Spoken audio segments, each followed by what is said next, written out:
Anxious and avoidant are the same.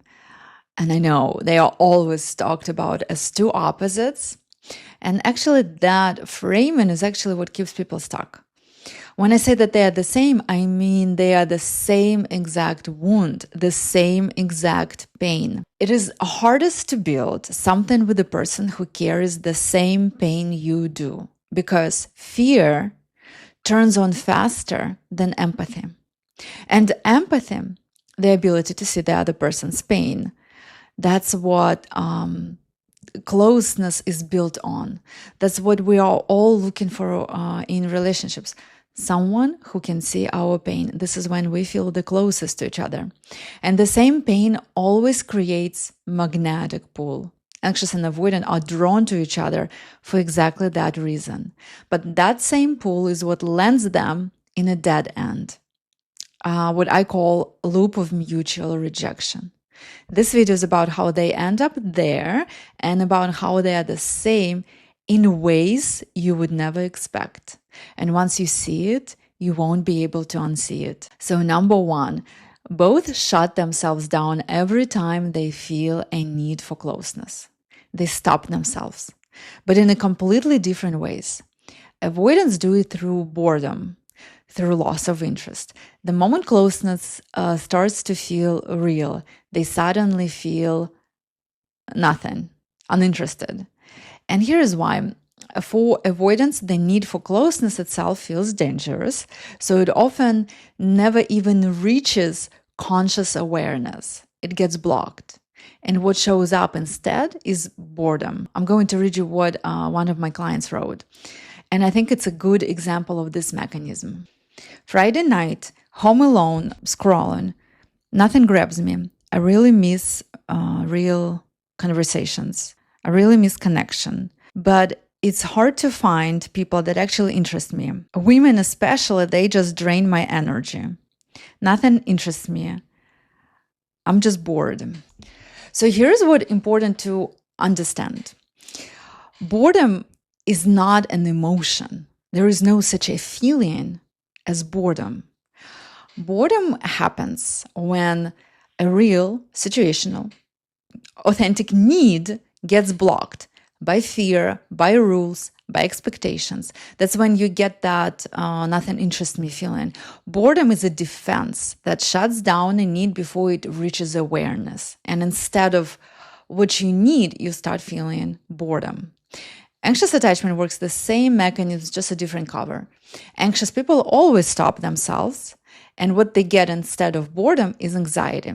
Because anything that gets stopped inside turns into anxiety.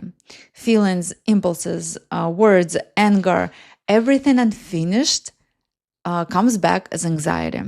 And that's actually why the pain after a breakup is never proportional to how much you love the person. I would say not even the pain, the struggle is not proportional. It's proportional to how many needs went unmet in that relationship. So both are not just stopped, they are disconnected from their needs. The avoidant disconnects from their need for closeness.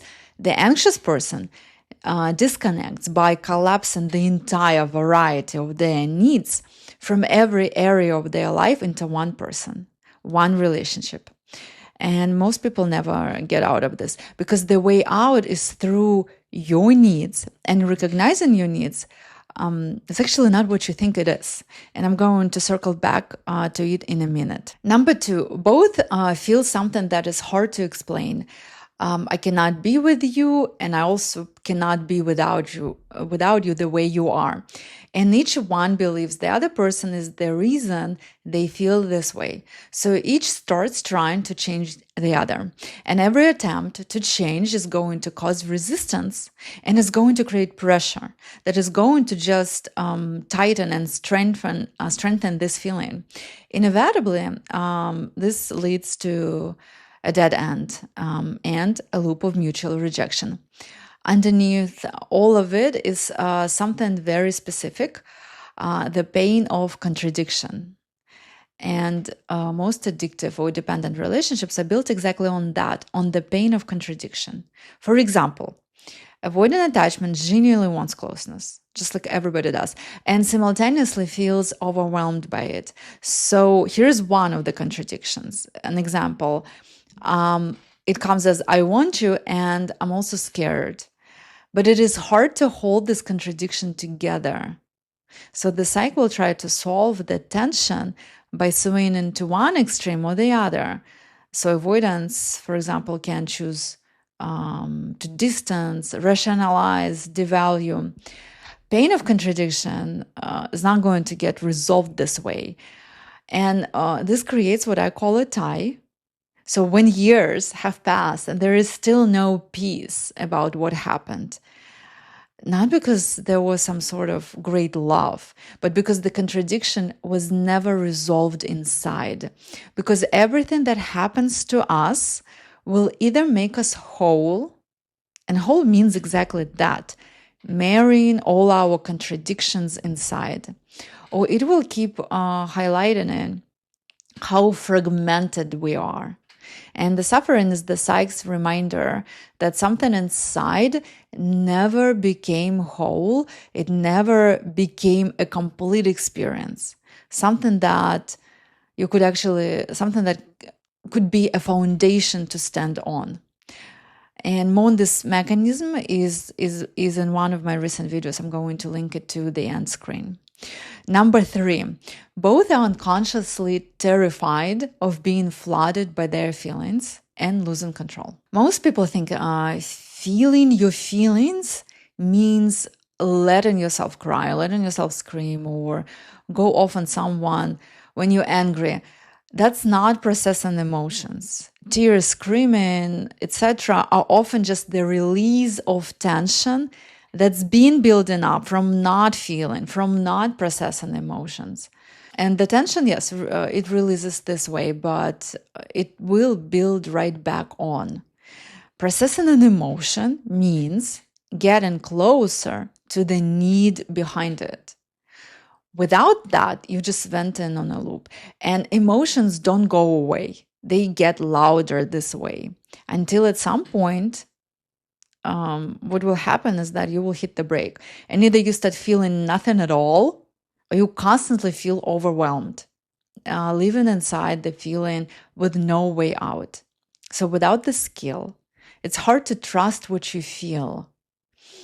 And when you cannot trust what you feel, that's when you start adjusting, downsizing, telling yourself that you are too much, or doubting, are you too much or too sensitive? Telling yourself that what you need is somehow too complicated or too demanding, that asking for something sometimes completely basic is going to feel like you're asking for too much, and not trusting yourself. And that's what it means, not trusting what you feel is torturous, because then you doubt yourself every step of your life. When I started working with feelings, I began looking at every emotion as a message. And here's what I found. Every single emotion carries information, very valuable information about what is actually happening to you and what will actually make you happy. Every single one brings you closer to yourself. And emotions actually quite logical. Take jealousy, for example. Neurotic jealousy devalues the other person because underneath it is the pain of, I don't have this and something must be wrong with me. But what jealousy is actually pointing to is quality or a desire that feels forbidden. And when you can hear that, the psyche gives you the energy back to move toward what you actually need. The skill is not that hard to develop, but the transformation it brings across every area of life is significant. There are 3 things you can start doing today to build it, and they are in the description. Number 4, both live in merging, just different forms of it. So what merging is? Merging doesn't mean being super close to someone. Merging is when your feelings can only be explained through what the other person did or did not do. That's merging. Merging is when conflict feels like destruction instead of connection. Merging is when there is torture is waiting for a specific reaction and everything is focused on getting it. It means relating to another person and the relationship through control. And control doesn't mean telling someone what to do. It can come in very subtle ways. Like, for example, waiting for the other person to reach out. In some ways, sometimes it is control. It's an attempt to influence reality through waiting, hiding behind rules. That's the biggest one. Is this right or is this wrong?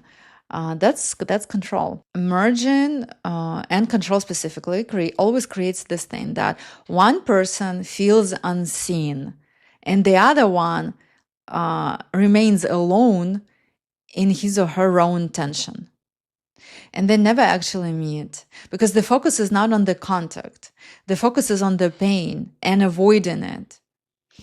And this creates this feeling of being alone together. We hide behind rules and behind control when we don't know what we feel and what needs are behind those feelings.